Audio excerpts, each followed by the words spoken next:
서울 강남 한 중개사무소 안 양복 차림의 외국인이 통역사와 함께 문을 열고 들어옵니다.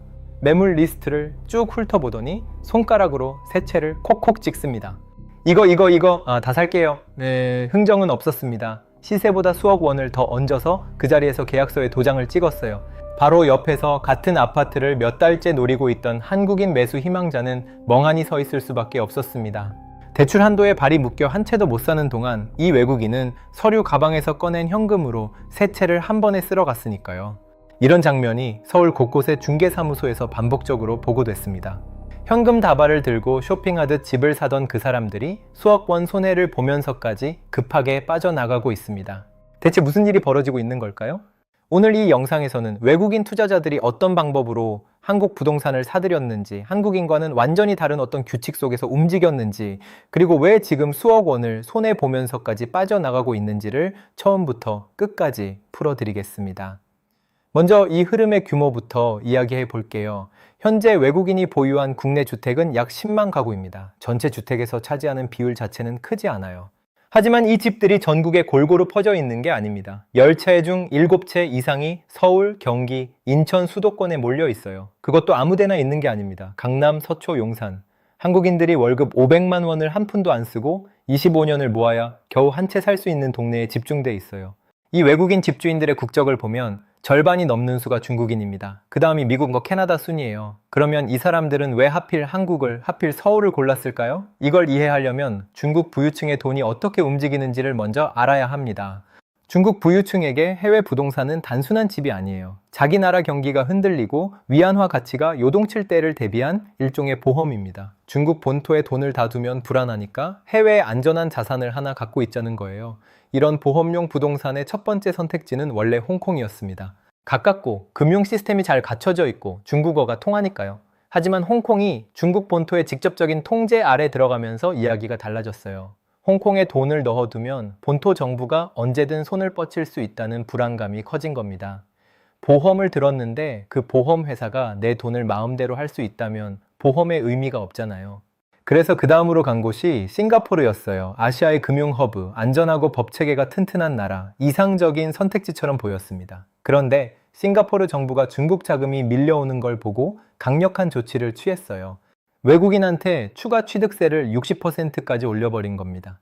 10억 원짜리 집을 사면 세금만 6억 원을 더 내야 한다는 뜻이에요. 집 한 채를 사는데 집값의 1.6배를 써야 하는 셈이니까 사실상 사지 말라는 메시지나 다름없죠. 도쿄도 비슷했어요. 엔저 현상이 길어지면서 환차익 매력이 줄었고 일본 정부도 감시를 강화했습니다. 홍콩은 불안하고 싱가포르는 세금 장벽이 너무 높고 도쿄는 매력이 떨어지고 이 상황에서 눈을 돌린 곳이 비행기로 2시간이면 닿는 서울이었습니다. 서울은 아시아 주요 도시 중에서 외국인 규제가 가장 느슨한 곳이었어요. 취득세는 싱가포르의 10분의 1 수준이었고 실거주 의무도 없었고 자금 출처 확인도 허술했습니다. 거기다 서울 아파트는 해마다 꾸준히 오르고 있었으니까요. 빈틈이 활짝 열려 있었던 겁니다. 그런데 서울이 이들에게 진짜 매력적이었던 이유는 따로 있었어요. 바로 같은 아파트를 사더라도 한국인과 외국인이 통과해야 하는 문의 높이가 완전히 달랐기 때문입니다. 여기서부터 잘 들어보셔야 합니다. 한국인이 서울에서 집을 사려면 넘어야 할 산이 한둘이 아니에요. 은행 대출을 받으려면 DSR이라는 걸 통과해야 합니다. 쉽게 말하면 이런 거예요. 내 월급이 300만 원이면 매달 갚을 수 있는 금액을 계산해서 그 범위 안에서만 돈을 빌려줍니다. 아무리 마음에 드는 집을 발견해도 은행이 정한 한도를 넘으면 대출이 안 돼요. 규제 지역에서는 집값의 절반도 못 빌리는 경우가 허다합니다. 거기다 전입신고를 해야 하고 돈이 어디서 온 건지 일일이 증명해야 하고 이미 집이 한 채라도 있으면 세금이 확 올라가죠. 반면에 외국인은 어땠을까요? 한국 은행이 아니라 중국 본토 은행이나 홍콩 은행에서 돈을 가져오면 한국의 대출 규제가 적용되지 않았습니다. 한국 금융 시스템 바깥에서 돈이 들어오니까 그 돈의 출처를 확인할 방법이 마땅치 않았던 거예요. 소득 증명도 마찬가지입니다. 한국에서 월급을 받는 사람이 아니니까 한국 기준의 소득 심사를 적용할 수가 없었어요. 여러 채를 사도 다주택 규제를 피할 수 있는 길이 열려 있었습니다. 한국인은 은행 문턱에 막혀 발을 동동 구르는데 외국인은 대출 한 푼 없이 바로 계약을 해버리는 구조. 같은 아파트, 같은 층, 같은 평수인데 적용받는 심사가 완전히 달랐던 겁니다. 한쪽은 서류 뭉치를 들고 심사의 심사를 거쳐 겨우 한 채를 사고, 한쪽은 통장 잔고 하나로 여러 채를 쓸어가는 상황이 수년간 계속됐어요. 이 빈틈을 타고 어떤 일들이 벌어졌는지 실제 사례를 보면 놀랍습니다. 국토교통부가 외국인 주택 거래를 조사했어요. 중국 국적의 8살짜리 어린이가 경기도에 있는 아파트의 집주인으로 등록돼 있었습니다. 8살이면 초등학교 2학년이에요. 학교에서 구구단을 배우고 체육 시간에 줄넘기를 하고 있을 나이입니다. 그 아이 이름으로 수억 원짜리 아파트 한 채가 올라가 있었어요. 미국 국적의 17살 청소년이 용산에 있는 아파트를 27억 6천만 원에 매수한 사례도 나왔습니다. 고등학생 나이에 서울 한복판 아파트를 산 겁니다. 한국의 평범한 직장인이 매달 월급을 꼬박꼬박 모아도 20년은 걸릴 금액이에요. 그런데 이건 시작에 불과했어요. 30대 중국인이 서울 성북구 성북동에 있는 단독주택을 샀습니다. 전액 현금이에요. 그 금액이 약 120억 원입니다. 올해 거래된 전국 모든 단독주택 중 최고가였어요. 그리고 또 다른 사례입니다. 국내 근로소득이 연 9천만 원인 외국인이 서울의 단독주택을 125억 원의 전액 현금으로 매입했어요. 잠깐, 이게 어느 정도의 돈인지 감을 잡아볼게요. 연봉 9천만 원이면 세금 떼고 한 푼도 안 쓰고 모아도 이 집을 사려면 100년이 넘게 걸립니다. 100년이에요. 해외에서 벌어들인 사업소득을 제3국 은행을 거쳐 국내로 들여온 것으로 확인됐지만 한국인이었다면 어땠을까요? 억 단위 현금이 갑자기 계좌에 들어오는 순간 국세청에서 연락이 옵니다. 세무서에서 소명 자료를 요구하고 출처를 증명하지 못하면 증여세 폭탄을 맞게 돼요. 하지만 외국인이라는 이유로 이런 거래가 수년간 한국인과는 다른 잣대 속에서 이루어지고 있었습니다. 그러면 이 돈은 대체 어디서 온 걸까요?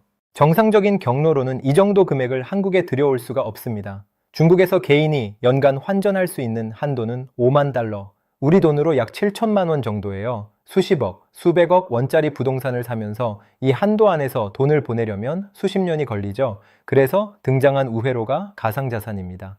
쉽게 말하면 암호화폐를 세탁기처럼 쓰는 거예요. 중국에서 비트코인 같은 가상자산을 사고 그걸 한국에서 원화로 바꿔서 부동산을 사는 방식입니다. 관세청과 국회 자료를 보면 이런 식으로 한국에 불법 유입된 금액이 지난 8년간 3조 7천억 원이 넘어요. 그리고 이 불법 거래의 10건 중 9건이 중국인이었습니다. 아이러니한 건 중국 본토에서는 가상자산 거래 자체가 불법이라는 겁니다.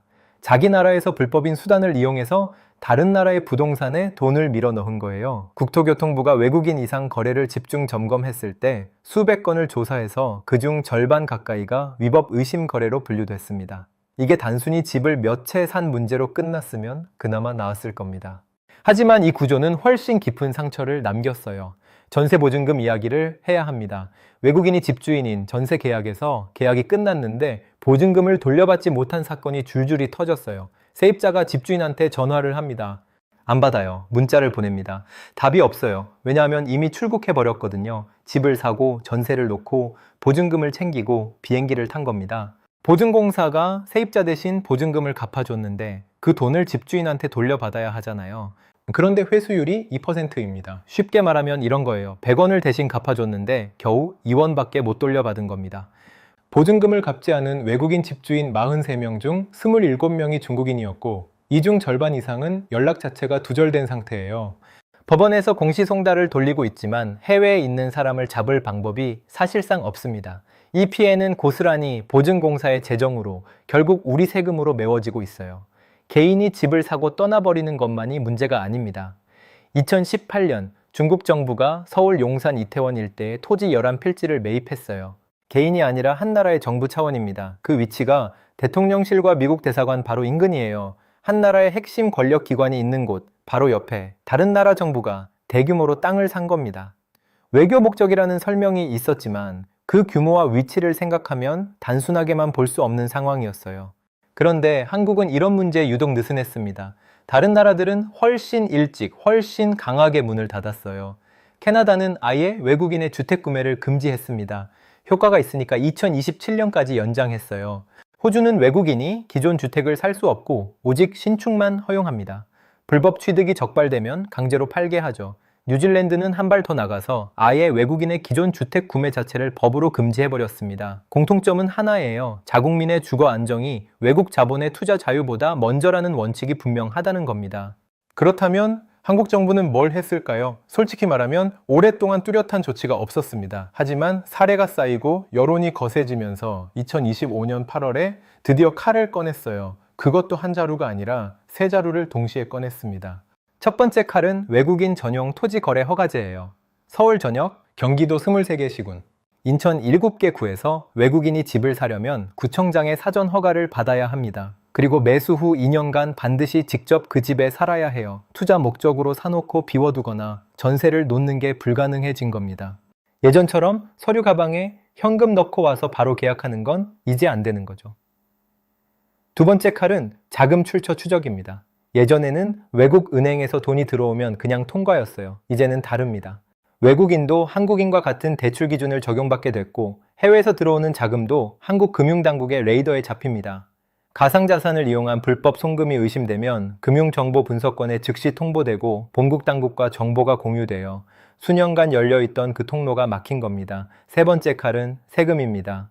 올해 5월 9일부터 다주택자 양도소득세 중과가 다시 시작돼요. 지금까지는 유예 기간이었거든요. 5월 9일 이후에 집을 팔면 두 채 보유자는 기본 세율에 20%포인트가 추가되고 세 채 이상이면 30%포인트가 붙습니다. 쉽게 말하면 집을 팔아서 번 돈의 대부분을 세금으로 내야 하는 상황이 오는 겁니다. 여러 채를 들고 버티면 버틸수록 5월 9일이라는 시한폭탄이 다가오는 거예요. 이 세 자루의 칼이 동시에 내려오자 시장이 확 바뀌었습니다. 허가제 시행 전과 후를 비교하면 서울에서 외국인 주택 거래가 절반으로 줄었어요. 특히 서초구 같은 고가 지역은 거래의 88%가 사라졌습니다. 대리인을 세워서 대신 집을 사던 비거주 외국인 거래는 사실상 전멸했어요. 이전 같은 기간에 56건이었던 게 단 한 건으로 떨어졌습니다. 한 건이에요. 문이 닫힌 겁니다. 그리고 지금 더 극적인 일이 벌어지고 있어요. 그동안 강남 아파트를 쇼핑하듯 사들이던 투자자들이 수억 원을 손해보면서 급매를 쏟아내고 있습니다. 1년 전만 해도 신고가를 경신하며 시장 가격의 천장을 밀어 올리던 바로 그 사람들이에요. 그런데 지금은 시세보다 수억 원을 낮춰서라도 빨리 팔려고 합니다. 이유는 명확해요. 허가제 때문에 실거주를 해야 하는데 한국에 살 생각은 없습니다. 5월에 세금 유예가 끝나면 양도세 폭탄을 맞게 되고요. 자금 출처 조사가 강화되면서 그동안 어떤 경로로 돈을 들여왔는지가 드러날 수 있다는 부담까지 있어요. 버티면 버틸수록 손해가 커지는 구조가 된 겁니다. 차라리 몇 억을 날리더라도 지금 빠져나가는 게 낫다는 판단을 하고 있는 거예요. 실제 거래를 하나만 보면 이 변화가 얼마나 급격한지 체감이 됩니다. 강남 도곡동 도곡렉슬 전용 120제곱미터 매물이 지난해 10월 45억 원에 거래됐어요. 그런데 최근 38억 원까지 내려왔습니다. 몇 달 만에 7억 원이 빠진 거예요. 7억 원이면 웬만한 지방 아파트 한 채 값입니다. 이런 급매가 강남 곳곳에서 동시다발로 터지고 있어요. 서울 전체로 보면 시장에 나와 있는 아파트 매물이 7만 건을 넘어섰어요. 한 달 전보다 27% 가까이 늘어난 수치입니다. 팔려는 사람은 넘쳐나는데 사려는 사람은 관망하고 있는 상황이에요. 서울 동남권, 그러니까 강남, 서초, 송파, 강동구의 매매 수급 지수가 99.6까지 내려왔습니다. 이 지수는 팔려는 힘과 사려는 힘의 줄다리기 점수라고 보시면 돼요. 100이 팽팽한 균형인데 그 아래로 내려갔다는 건 팔려는 쪽이 이기고 있다는 뜻입니다. 강남 불패 신화의 심장부에서 균형이 무너진 겁니다. 여기서 한 가지 묘한 장면이 보입니다. 외국인 자금이 들어올 때 한국인은 피해를 봤어요. 집값이 올라갔으니까요. 내 집 마련의 문턱이 높아졌습니다. 그런데 외국인 자금이 빠져나가는 지금 한국인은 또 다른 형태의 피해를 보고 있어요. 이미 높은 가격에 집을 산 사람들은 자산 가치가 쪼그라들고 있으니까요. 대출을 받아 집을 산 사람은 집값은 떨어지는데 이자는 그대로 나갑니다. 전세를 끼고 산 집주인은 전세가까지 흔들리면 역전세 위험에 처하게 되죠. 들어올 때도 상처를 남기고 나갈 때도 상처를 남기는 겁니다.